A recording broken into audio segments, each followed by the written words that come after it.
सुप्रभात बच्चों। आज हम लोग कक्षा 8 में ज्ञान सागर की पुस्तक का 13वां पाठ हम लोग करने जा रहे हैं बेटा। सूर और तुलसीदास के पद। तो यहाँ पे सूर और तुलसी के जो पद हैं उनमें सूरदास जी के और तुलसीदास जी के पदों का वर्णन किया गया है। अब थोड़ा सा हम लोग अपने इसमें पाठ में हम लोग इसका वर्णन करने यानी भावार्थ जानने से पहले हम लोग सूरदास जी और तुलसीदास जी के बारे में थोड़ा सा जान लेते हैं। तो सूरदास जी जो थे बेटा, उनका जन्म माना जाता है 1478 में। ठीक है, 1478 में आगरा और मथुरा के पास में कोई रुनकता गांव है, वहां पर इधर उत्तर प्रदेश में माना जाता है। सूरदास जी कहे जाते हैं कि वो जन्म से ही अंधे थे और उनके पिता का नाम था वो था रामदास। उनके जो गुरु हुए थे वो थे आचार्य वल्लभाचार्य। इनको अष्टछाप कवियों में से सर्वश्रेष्ठ माना जाता है, यानी 8 जो कवि थे उनमें से सबसे प्रसिद्ध और सबसे श्रेष्ठ कवि थे वो सूरदास जी माने जाते हैं। और इनका जो इनका साहित्य के बारे में अगर सोचे तो इनका साहित्य लहरी, सुर सागर और सुर सारावली, ये जो थे इनके प्रसिद्ध रचनाएं थी। जो इनके काव्य थे वो यही थे, साहित्य लहरी, सुर सागर, सुर सारावली। और ये कृष्ण काव्य भक्ति, इसके कृष्ण भक्ति काल के उसकी काव्य धारा के सबसे मुख्य कवि थे, सबसे प्रसिद्ध ये रचनाकार थे जिन्होंने कृष्ण जी की भक्ति के ऊपर रचनाएं लिखी हैं। और इनकी मृत्यु मानी जाती है 1583 में। एक पारसोली जगह थी, पारसोली पर की जगह पर इनकी मृत्यु हुई थी 1583 में। उसके बाद आते बेटा हमारे तुलसीदास जी। तो तुलसीदास जी का जन्म माना जाता है 1532 में बांधा जिले में, और के राजापुर कोई गांव था, उधर ये माना जाता है इनका जन्म। कुछ लोग क्योंकि इनके जन्म स्थान पर या इनकी उसको दिनांक तिथि को लेकर कई बार इनमें मतभेद होते हैं। जो प्रसिद्ध जो होते हैं हमारे ज्ञाता, उन वो लोग मानते हैं कि कोई उसको कह रहा है कि बांधा जिले में हुआ था, कुछ लोग मानते हैं कि एटा जिले में उनका जन्म हुआ था। तो बांधा जिला आजकल जिसको चित्रकूट के नाम से जो जाना जाता है वहाँ पर, तो राजापुर वहाँ इसके गांव में इनका जन्म हुआ था। जो इनकी माता थी उनका नाम हुलसी देवी था और जो इनके पिता थे उनका नाम था आत्माराम दुबे। इनको बचपन का इनका जो नाम है वो राम बोला कहा गया है। राम बोला के पीछे भी एक घटना बताई जा रही है कि जब ये पैदा हुए थे तो इन्होंने पैदा होते ही इन्होंने रोना स्टार्ट नहीं, जैसे कि आमतौर पर बच्चे रोते हैं, पैदा होते ही वो रोना शुरू कर देते हैं, तो इन्होंने रोना नहीं शुरू किया था। इन्होंने पैदा होते ही इन्होंने राम का नाम लिया था। इनके मुंह से जो शब्द निकला था वो राम निकला था, तो इसलिए इनका नाम राम बोला पड़ा था, क्योंकि इनको बचपन से ही राम बोला नाम दे दिया था। कुछ लोग कहते हैं कि ये जब पैदा हुए थे तो वैसे ही जैसे एक छोटे बच्चे की तरह, एक छोटे से शरीर वाले नहीं थे, तब भी इनके इतना इनका वजन था जैसे 4-5 साल के बच्चे का होता है। तो इस तरह से इसके जो माता पिता थे वो एक इनको मतलब एक सामान्य बालक ना समझकर उन्होंने इसका त्याग कर दिया था। तो ये कुछ घटनाएं इनके साथ में जुड़ी हुई है बेटा। इनकी जो पत्नी है वो रत्नावली उनका नाम था, और जो इनके गुरु थे वो थे स्वामी नरहरि दास। कहा जाता है कि इनकी पत्नी से कुछ मनमुटाव या कुछ विवाद होने के कारण इन्होंने घर छोड़ दिया था और ये काशी चले गए थे। तो काशी जाके इन्होंने अपना जो ज्ञान था वो वहाँ पर जाकर ग्रहण किया था। इनका जो जीवन था वो अयोध्या, चित्रकूट और काशी में ही बीता है, और इनकी मृत्यु मानी जाती है 1583 में। अब इनकी जो प्रमुख रचनाएं हैं वो है रामचरितमानस, गीतावली, दोहावली, कवितावली और विनय पत्रिका। ये कुछ इनकी प्रसिद्ध रचनाएं हैं। रामचरितमानस है वो एक महान ग्रंथ के रूप में उसको लिया जाता है, तो बहुत प्रसिद्ध इनकी ये रचनाएं हैं। रामचरितमानस वो अवधी भाषा में लिखा गया था, तुलसीदास जी द्वारा कृत है वो, यानी तुलसीदास जी द्वारा रचा गया है, उसको लिखा गया है। अब हम लोग इसकी एक बार व्याख्या करते हैं बेटा। ये था इनका कवि परिचय। अब हम लोग इनके पदों की व्याख्या करते हैं। अब पहला इसमें पद जो दे रखा है वो है सूरदास का। सूरदास जी थे वो कृष्ण जी के भक्त थे और उन्होंने यह पद कृष्ण जी के ही ऊपर लिखे हुए, यानी उनकी बाल लीला का वर्णन किया है। किस समय का, जब वो बिल्कुल छोटे से थे और अपनी बहुत ही नटखट बताए जाते हैं, बहुत ही नटखट थे कान्हा जी। और वो अपनी माँ से क्या शिकायत कर रहे हैं, अपनी माँ को क्या बोल रहे हैं, उस समय का वर्णन किया गया है इन पदों में। अब इसमें जो पहला पद है वो दे रखा है, मैया कब ही बढ़ेगी चोटी। तो यहाँ पर कितनी बार मोही दूध पीवत भई, यह अजहू ही है, अजहू है छोटी। तू तो कहती बल्कि बेनी, जो हवे है लांबी मोटी। काढ़त गुहत निहावत ओछत, नागिनी सी बहु भुई लेटी। तो यहाँ पर पहले इसमें जो लाइन है, पहली पंक्ति है, उसमें दिया गया है कि मैया, कान्हा जी अपनी मैया से पूछ रहे हैं कि मैया मेरी चोटी कब बढ़ेगी, मैया कब ही बढ़ेगी चोटी, मेरी चोटी है वो कब बढ़ेगी, कब लंबी होगी। कितनी बार मोही दूध पीवत, भाई मुझे कितनी बार तूने दूध पिलाया है। यह अजहू है छोटी, लेकिन ये अब भी छोटी ही है, क्योंकि जो यशोदा मैया थी वो उनको बोलती थी कि अगर तुम दूध पियोगे तो ये बहुत जल्दी मोटी हो जाएगी, बहुत लंबी मोटी हो जाएगी, बहुत जल्दी ये लंबी हो जाएगी, जैसे बलराम की चोटी थी। ठीक है, तो ये यहाँ पर कितनी बार मतलब कितनी बार, तो मुझे कितनी बार दूध पिलाती हूँ, मैं कितनी बार दूध पीता हूँ, लेकिन ये अभी भी छोटी ही है।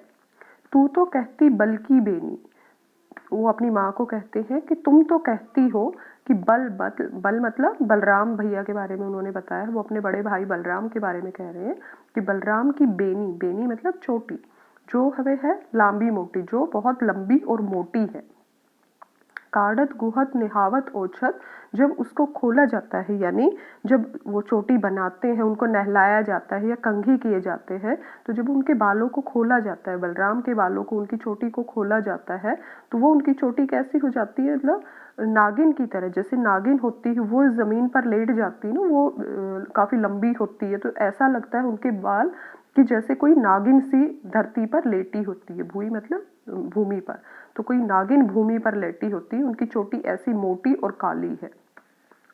काचो दूध पियावती पची पची, मुझे तुम किसी भी तरीके से जैसे तैसे करके बार बार मुझे कच्चा दूध पिलाती रहती हो, देती ना माखन रोटी, लेकिन मुझे माखन रोटी नहीं देती हो, क्योंकि कान्हा जी थे, उनको सबसे अच्छा खाना क्या लगता था, माखन और रोटी लगता था। उनको माखन बहुत पसंद था, लेकिन यशोदा मैया उनको यह कहकर नहीं देते थे कि नहीं, अगर दूध पियोगे, कच्चा दूध अगर पियोगे तो तुम्हारी चोटी जल्दी से बलराम से भी लंबी हो जाएगी। जैसे कि हम लोग भी आमतौर पर कई बार बच्चों को बहलाने के लिए यही कह देते कि जल्दी जल्दी दूध पियो, तुम्हारी चोटी बढ़ रही है, तुम्हारी चोटी लंबी हो रही है। तो ऐसे ही यशोदा मैया उनको यही कह के बार बार दूध पिलाती रहती थी कि अगर तुम दूध पियोगे तो तुम्हारी चोटी बहुत जल्दी लंबी हो जाएगी। वो उन्हें माखन रोटी नहीं देती थी। तो ये कान्हा जी अपनी मैया से ये सब शिकायतें कर रहे हैं कि मुझे ना माखन रोटी देती हो, मुझे हमेशा कच्चा दूध पिलाती रहती हो, लेकिन फिर भी मेरी चोटी अभी तक बलराम भैया जैसी लंबी और मोटी नहीं हुई है।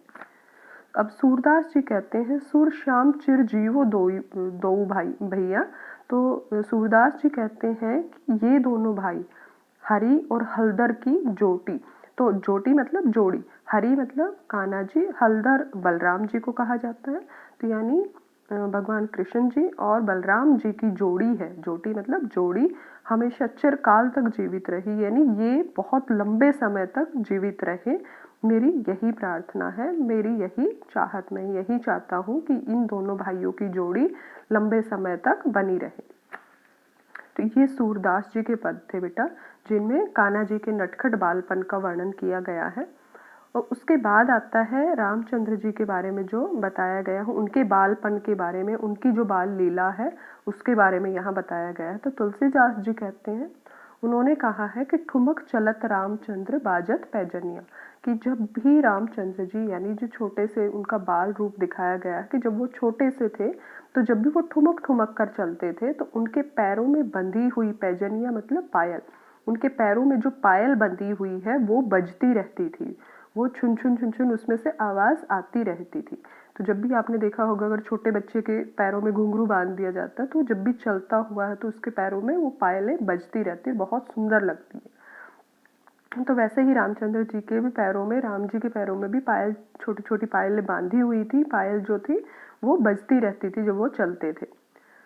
कलकी किलकी किलकी उठत धाय, गिरत भूई लटपटाए, वो किलकारी मारते हुए, क्योंकि जब भी आपने देखा होगा छोटे छोटे बच्चे वो अगर खेल रहे हैं तो वो किलकारी मारते हुए, बहुत तेज वो बोलते हुए, कभी वो भागते हैं तो गिर जाते हैं, कभी वो उठकर फिर से भाग लेते हैं। तो वही बाल लीलाएं यहाँ पर राम जी कर रहे थे कि वो जब भी वो अपने आंगन में किलकारियाँ मारते हुए कभी भाग रहे हैं, कभी वो गिर जाते हैं, कभी उठ जाते हैं। गिरत भुई लटपटाए, वो भूमि पर बिल्कुल लोटपोट हो चुके हैं, जो उनका शरीर है वो मिट्टी से भर चुका है, यानी वो मिट्टी में खूब लोटपोट हुए हैं। और उनकी जो माताएं, धाय मात गोद लेत, दशरथ की रानियां, जो दशरथ की रानियां थी, जो 3 रानियां थी उनकी, कौशल्या, सुमित्रा और कैकई, वो तीनों की तीनों उनको भागकर गोद में उठा लेती हैं। जो उनकी धाय मात है, धाय वैसे बोला जाता है कि जो लालन पालन करने वाली जो उनकी माताएं हैं, वो उनको मात मतलब माताएं, उनको गोद लेत, गोद में उठा लेती है, गोद में ले लेती हैं।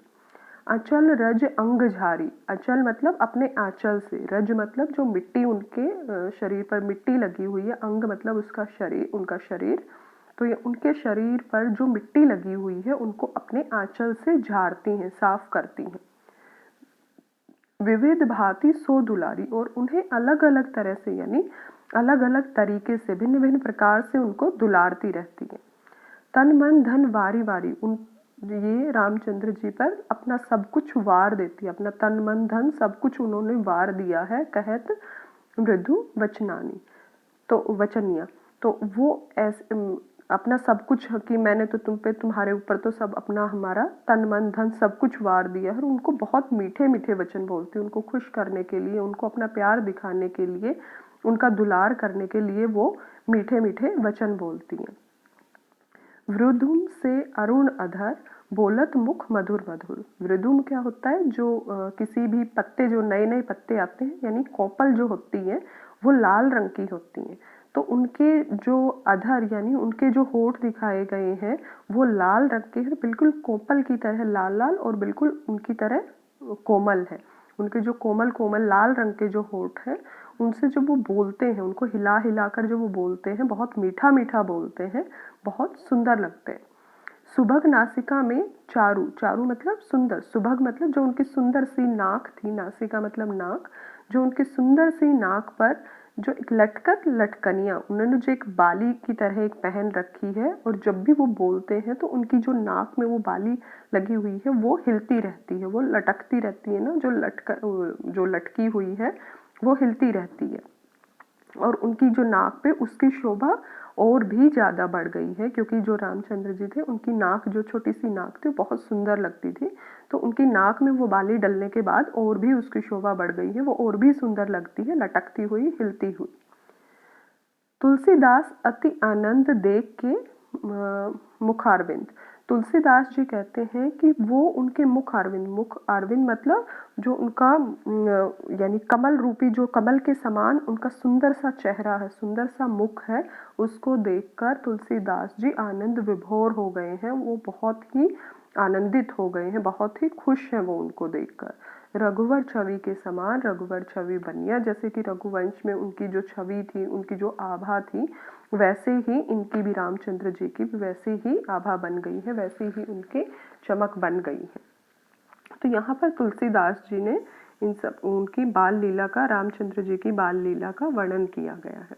तो ये हमारा हो जाता है बेटा, हमारे दोनों, इसके सूरदास जी के और तुलसीदास जी के पदों का वर्णन। तो आप लोगों को ये याद करना है बेटा, इसको पढ़ना है। Thank you.